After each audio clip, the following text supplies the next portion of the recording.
Espero de todo o coração que essa palavra ache guarida em nós e que essas inquietações que nos têm perturbado sejam tiradas da nossa vida.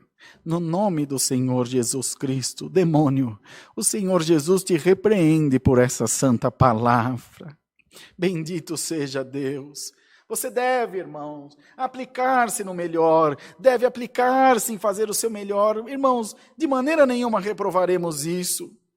Mas lembra-te que há um teto, que há um limite, chamado a vontade de Deus, e que dele você não vai passar, irmão. Um nasceu para tostão, outro nasceu para dinheiro.